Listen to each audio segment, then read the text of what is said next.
Katulad nga po mga idol ng inaasahan kasabay ng pagbubukas ng free agency market, ini-waive na nga po ng Golden State Warriors ang kontrata ni Chris Paul para maging isa na siyang ganap na free agent. Ngunit ilang oras lamang mula nang umalis siya sa Warriors, may lumabas na nga agad na balita na pumirma na nga ito ng 1 year $11 million na kontrata sa kanyang bagong team na San Antonio Spurs. Dahil sa nangyaring ito, marami nga po mga fans, analysts at maging mga NBA players ang excited gayong kung meron man nga talagang isang player na babagay na maging leader ng batang lineup ng Spurs, eto nga daw, walang iba kundi si Chris Paul. Bagay na bagay rin naman nga siyang katandem ni Victor Wembanyama since last season nagkakaproblema sila sa hindi nila pagkakaroon ng playmaker. Dahil dyan, inaasahan mas gaganda na ang gagawing play ng Spurs at mas magiging madali na lamang para kina Wembanyama na makapagtala ng puntos mula sa gagawing magagandang pasa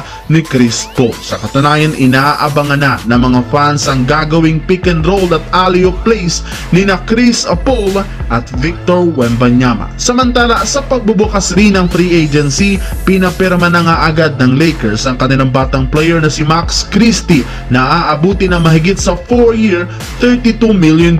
Ngunit wala pa rin naman sila masyadong nagagawang malaking move at maging sa trade market, gayong maliban sa katotohanan na naunahan sila ng Washington Wizards sa pagkuha kay Jonas Valanciunas, hanggang ngayon nakikipagnegosasyon pa rin ang kanilang team sa ibang mga players at teams kagaya ni lamang sa kampo ni Klay Thompson na hindi pa sigurado kung saan siya pupunta. Ayon nga po sa lumabas na balita, kasunod ng pag-alis nito sa Warriors, makikipag-usap nga siya sa ibang mga teams kagaya ng Dallas Mavericks, Los Angeles Clippers at Los Angeles Lakers. And speaking of Lakers, ayon nga po mga idol kay Shams Charania, eto ang front-runner sa pagkuha kay Klay Thompson since mismong si LeBron James na rin naman ang personal na kumausap dito sa telepono upang ma-recruit lamang siya na sumali sa kanila. Sa kabilang banda naman, para nga sa inyong kaalaman, isa ang Philadelphia 76ers sa naging busy ngayong araw sa free agency sa pagpapabalik nila sa kanilang sentro na si Andre Drummond matapos nila itong papirmahin ng 2-year $10 million.